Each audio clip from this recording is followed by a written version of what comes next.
Oke, pertemuan kali ini kita mau membahas mengenai metode pemisahan variabel. Ini masih merupakan bagian dari subbab yang membahas tentang persamaan diferensial parsial.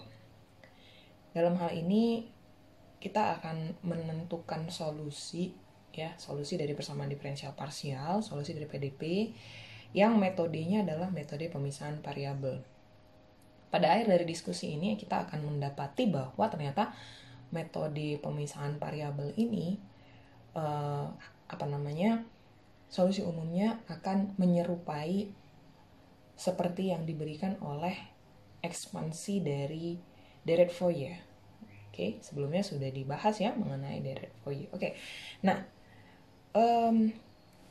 untuk yang bagian pendahuluannya terlebih dulu di sini untuk bukunya kalian boleh lihat buku Strauss ya, yang Introduction to Differential Partial Equation pada chapter 4 yang di halaman 84 ya, kalau mau lihat lebih lanjut pembahasannya. Nah, ini sebagai perkenalan terlebih dulu.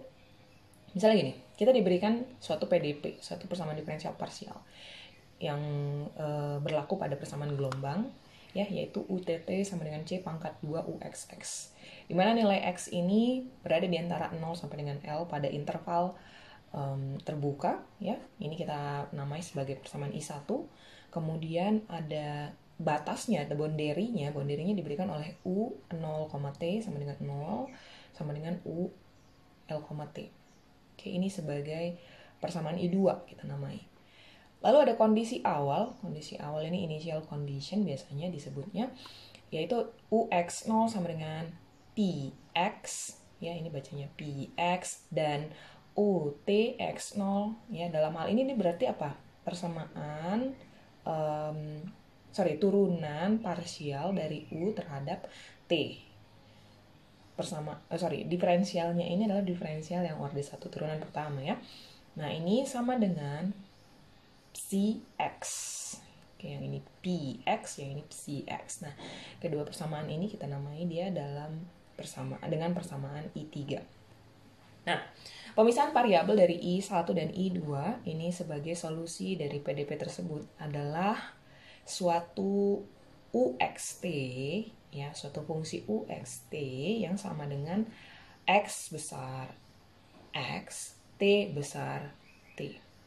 Oke, maksudnya gini, solusi dari PDP kita ini tadi ya, solusi dari si PDP yang diberikan di atas ini tadi adalah fungsi UXT ya. UXT ini merupakan perkalian dari fungsi X dan dikali dengan si fungsi T. Oke, fungsi X dikali dengan fungsi T. Di sini saya berikan huruf kapital X dan huruf kapital T gitu ya. Dalam hal ini untuk yang fungsi X ini dia punya variabel independennya itu X kecil, kemudian variabel independen untuk yang T ini adalah T kecil. Nah, solusi yang demikian ini merupakan perkalian gitu loh. Jadi ini adalah product of X dan si T. Bisa juga solusi dari suatu persamaan diferensial parsial itu diberikan sebagai penjumlahan, bisa. Nah, tapi yang kita gunakan mungkin untuk seterusnya adalah yang bentuknya perkalian atau product of gitu kan. Nah, solusi ini kita namai dengan persamaan I4. Dari I4 kita beranjak, maka didapatkan turunan parsialnya masing-masing ya. Kalau misalnya dia terhadap T, nanti kita boleh tuliskan sebagai UT ya, subscript T gitu kan, sama dengan XX T aksen T, karena kan yang dicari turunannya kan yang di T-nya gitu loh. Terus udah gitu kalau misalnya turunan parsial order 2 dari U terhadap T itu boleh dinyatakan sebagai UTT. Dalam hal ini bisa dituliskan kembali sebagai X dikali dengan turunan kedua dari si T-nya. Ya. Nah,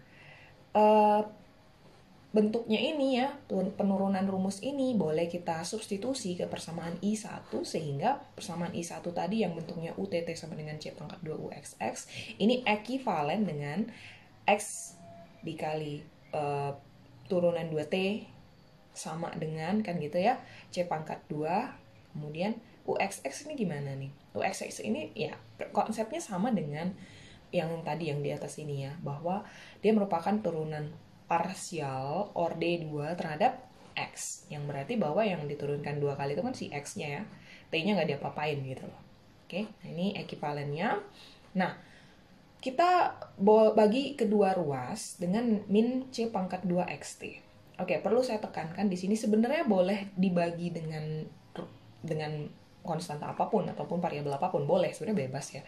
Cuman masalahnya ini nanti ada maksudnya gitu ya, ada apa namanya, ada keperluannya kenapa harus dibagi dengan tanda minus C pangkat 2 XT. Oke, nanti akan dibahas lebih lanjut ini. Sehingga ya bentuk yang tadi yang terakhir ini didapat bentuknya adalah negatif turunan kedua T per C pangkat 2T sama dengan negatif turunan kedua X per X. Oke. Yang mana ini dua-duanya ini adalah bukan lagi PDP. Jadi ini udah PDB, persamaan diferensial yang biasa. Oke, ini udah persamaan diferensial biasa nih kedua-duanya. Nah, dua-duanya ini ekivalen nilainya, sama nilainya dengan suatu konstanta. Tapi kita belum tahu konstantanya apa, maka kita kasih notasi lambda. Jadi lambda ini merupakan suatu konstanta. Selanjutnya, lambda ini kita sebut sebagai konstanta pemisah. Oke, konstanta pemisah, atau kalau misalnya bahasa Inggris dia sebut separating constant, right? Nah, jadi demikian tadi ya akhir dari persamaan kita ini tadi akhirnya adalah seperti berikut. Sekarang ini persamaan mau diapain nih gitu ya. Nah, jadi tadi sudah diketahui bahwa lambda adalah suatu konstanta. Kita boleh berargumen menunjukkan bahwa lambda ini konstanta dengan cara menunjukkan bahwa turunan parsial dari si lambda terhadap X ini nanti sama dengan 0. Kita tahu bahwa kalau misalnya turunan sesuatu sama dengan 0, berarti sesuatu itu adalah suatu konstanta ya, gitu kan. Nah, demikian juga turunan parsial dari si lambda ini tadi terhadap T dia juga sama dengan 0. Jadi baik terhadap X ataupun terhadap T dia nanti nilainya sama dengan 0. Atau boleh juga kita berargumen bahwa lambda ini nilainya itu tidak bergantung kepada X ataupun kepada T. Ya, itulah alasannya kenapa si lambda boleh disebut sebagai suatu konstanta. Selanjutnya akan ditunjukkan juga bahwa nilai lambda ini lebih dari 0. Oke. Sebentar, balik sedikit ke belakang, tadi kita bilang ini kita kebagi kan tadi dengan masing-masing pembaginya itu negatif kan, pakai tanda minus gitu loh. Nah, inilah alasan kenapa kita menggunakan tanda minus agar lebih mudah nanti pada saat penjabaran untuk menunjukkan nilai lambda ini lebih dari 0 gitu ya. Nilai lambda harus positif. Nah, jadi kita misalkan nih lambdanya sama dengan beta pangkat 2. Nilai betanya lebih dari 0. Tentu saja di sini kita gunakan betanya ini adalah nilai bilangan real ya. Karena kan bilangan real dong, baru kalau misalnya dikuadratin di pangkat 2 dia jadinya nilainya sama dengan positif. Nah, persamaan yang tadi ya, persamaan yang negatif turunan 2T per C pangkat 2T sama dengan negatif turunan 2X per X ini merupakan PDB. PDB yang bisa diselesaikan dengan metode pemisahan atau PDB yang terpisahkan. Oke, sebelum kita selesaikan kita recall dulu sebentar. Tadi ada kondisi batas ya, ada boundary bahwa U0, T sama dengan 0. Kalau Anda coba jabarkan U0, T gini loh. Ini datangnya kan dari sini. Dari solusi kan. UXT sama dengan X dikali T kan gitu ya. Jadi ketika diberikan U0, T sama dengan 0, U0, T ini saya akan ganti dengan X0 TT ya, X0 TT. Kita ganti si X-nya sama dengan 0 dan T-nya tetap T. Yang ekivalen, kalau ekivalen dengan yang persamaan sebelumnya ini berarti sama dengan 0. Oke, sama dengan 0. Nah, saya nggak peduli nilai T-nya berapa. Yang jelas, saya boleh pastiin bahwa X0-nya harus sama dengan 0. Jadi makanya di sini saya pakai untuk setiap T. Oke, untuk setiap T. Nah, demikian juga yang satu ini ya, boundary yang kedua, bahwa ULT sama dengan 0, yang berarti bahwa XL TT sama dengan 0. Ini kan datangnya dari X kali T kan, XT, T kecil itu ya, sama dengan 0. Nah, saya nggak peduli T-nya ini mau berapa, terserah. Yang jelas, saya harus pastiin bahwa XL sama dengan 0 untuk setiap nilai T. Oke, nah, tadi saya punya PDB terpisahkan. PDB terpisahkan yang diberikan ini kan minus turunan kedua T per C pangkat 2T sama dengan minus X pangkat 2 per X. Saya ganti, saya ganti nilai, mana tadi, sama dengan,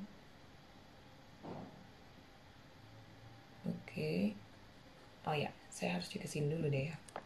Nih loh. Ya.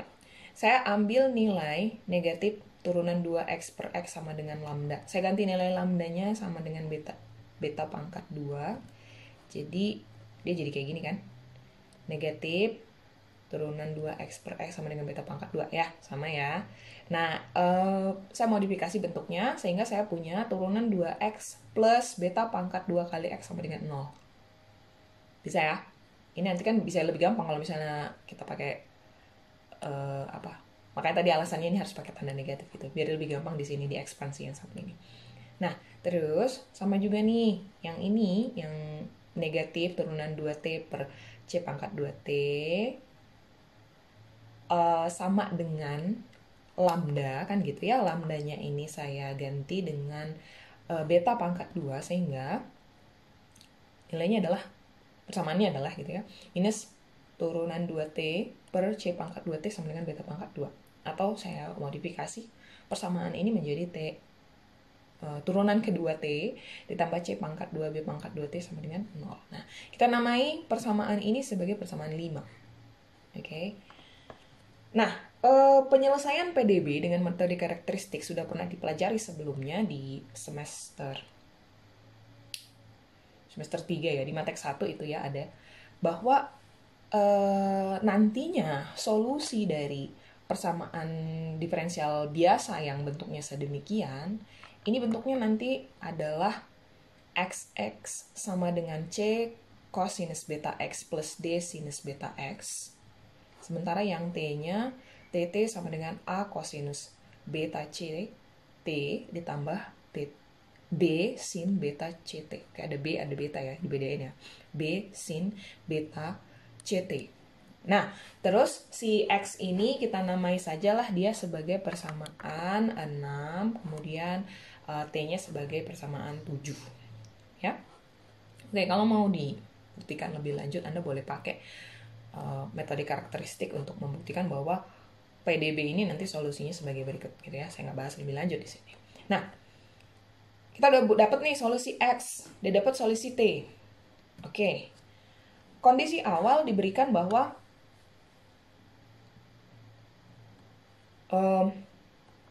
bentar. Gini ya, saya mau coba lihat C ini apa, D ini apa, A ini apa, B ini apa. Karena ini kan masih berupa konstan tak tentu, jadi kita nggak tahu nih. Tapi saya pengen dapetin penyelesaiannya secara umum, jadi saya harus tahu masing-masing A, B, C, D ini nanti apa. Ya, nah jadi kondisi awal X0 sama dengan 0 dan ini sama dengan XL, sehingga 0 sama dengan X0 sama dengan C, ya ini diperoleh dari substitusi ganti X kecil ini menjadi 0.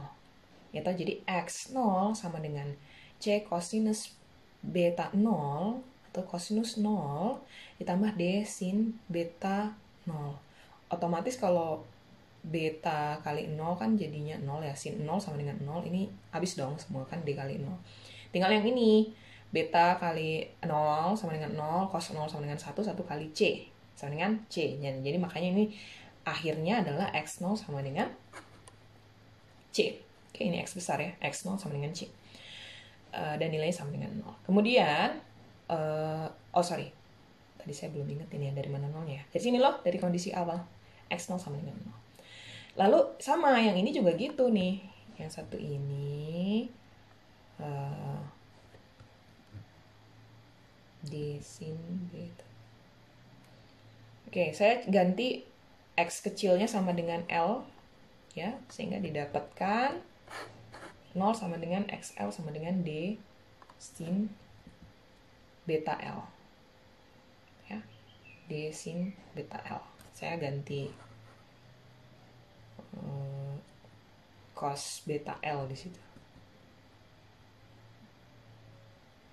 Oke. Nah,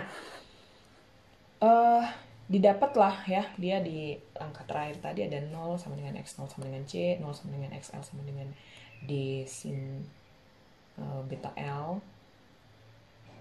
Oke. Tapi kalau misalnya kayak gini doang, kita jadi bisa menyimpulkan bahwa C sama dengan D sama dengan 0, tapi ini tidak cukup menarik. Nggak menghasilkan apapun kan, kalau kita cuma tahu C sama dengan D sama dengan 0. Jadi, langkah selanjutnya adalah gini, kita ambil BL sebagai akar dari fungsi sin. Sebagai akar dari fungsi sin, BL sama dengan N dikali Pi, ya, N kali Pi, sehingga lambda sama dengan beta pangkat 2, dan beta sama dengan N Pi per L. Ini cuma ngebalik-balikin doang loh, kan beta sama dengan beta dikali L sama dengan NP, jadi beta sama dengan NP kali bagi L, ya. Lambda sama dengan beta pangkat 2, tadi sudah diberikan sebelumnya. Nah, sekarang gini. Xn, no, it's not X, it's lambda ya. Lambda N sama dengan NP per L pangkat 2. Ya, kita kan substitusi betanya ya. Betanya ini jadi NP per L, oke? Karena udah berbicara untuk N, jadi saya kasih lambdanya nih, saya kasih N lah gitu ya, untuk membedain dengan lambda yang di atas. Selanjutnya untuk XNX, ya, XX sebenarnya ini cuman saya kasih notasi N di bawah sini, ada subscript N-nya. Ini merupakan fungsi dari sin N Vx per L. Oke, N Vx per L. N-nya merupakan bilangan alami, berjalan dari 1, 2, 3, dan seterusnya. Nantinya setiap fungsi sin mungkin dikalikan dengan konstanta sembarang.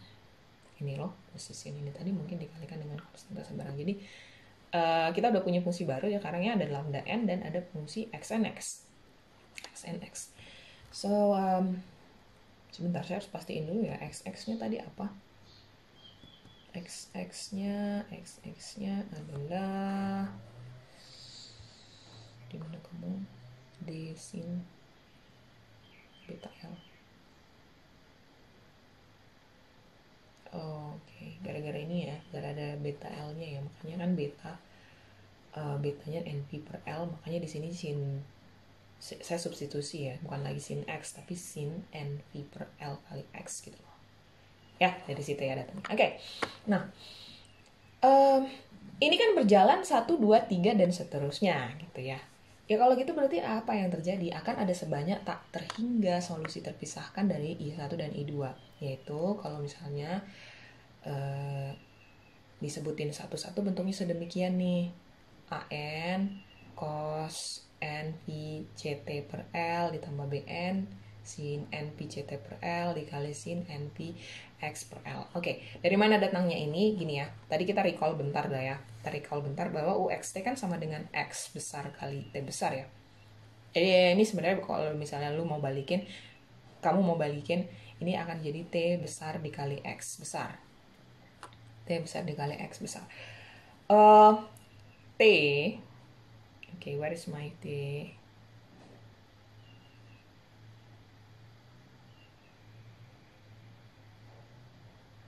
T-nya ini loh. AN cos N PCT per L ditambah BN sin N PCT per L. Ya, ini berbicara di variabel independen yang T. Kemudian yang satu ini yang berbicara di variabel independen untuk X. Kita ngambil dari fungsi X-nya ya, yang tadi ini loh. sin NPX per L. Ya, ini cuma ngebalikin, ada T sama X doang gitu loh. Nah, N berjalan dari 1, 2, 3, dan seterusnya, atau merupakan bilangan natural. Nah, oke, perlu diberitahu di sana, perlu ditekankan di sana bahwa AN dan BN adalah konstanta sembarang. Nah, jumlahan dari semua solusi adalah jumlahan yang terhingga. Jadi boleh kita kasih notasi sigma N. Ya, sigma N. N-nya ini tergantung mau sampai berapa N gitu ya. Jadi ini sama dengan gitu kan sigma N, lalu diberikan fungsi yang di atas tadi, yang siapa jenenge? UNXT ya. Oke. Diberikan di sana. Ini kita namai sebagai persamaan 9. Persamaan 9 ini juga lah yang merupakan solusi dari persamaan I1 dan I2. Yang mana I1 dan I2? Kita coba balik bentar ke belakang. Ini dia. I1 dan I2. Oke, ini kan harus berupa seperti ini bentuknya ya. UXT. Nah, formula dari persamaan 9 bersama dengan persamaan I1 dan I2 juga memberikan solusi untuk yang tadi PX dan PCX. Ya kan? PX dan PCX.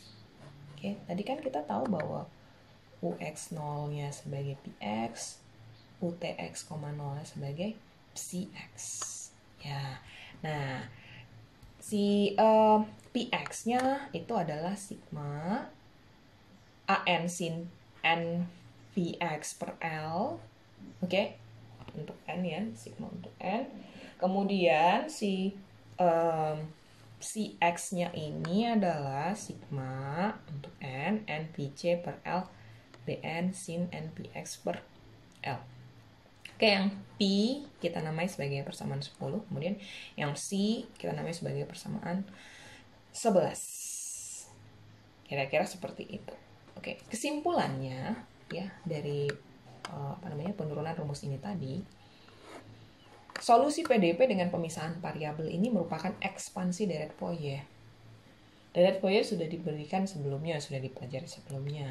Ya, jadi ini ya yang solusi yang tadi ini, yang terakhir ini tadi sebenarnya dia ekspansi dari Deret Fourier. Gitu. Oke, jadi saya nggak jelasin dari segi Deret Fourier-nya lagi ya, karena kan sudah diberikan. Oke, untuk melengkapi pembahasan ini, saya juga memberikan ada soal-soal pembahasan. Sebaiknya saya berikan ini sebagai pembahasan secara mandiri, karena saya udah kasih solusi juga di situ ya. Ada dua contoh soal, Anda boleh bahas dan boleh lihat solusinya. Saya sudah berikan di PowerPoint-nya, jadi nanti tinggal dipelajari secara mandiri. Oke. Kayaknya itu dulu untuk yang pembahasan mengenai pemisahan variabel dengan menggunakan ekspansi Deret Fourier. Oke, dan silakan dilengkapi catatannya ataupun pembahasannya, dan juga nanti ini ya tadi ya soal-soal latihan, contoh-contoh soalnya silakan dibahas juga tersendiri. Baik. Demikian pembahasan untuk yang hari ini. Sampai bertemu di kesempatan selanjutnya.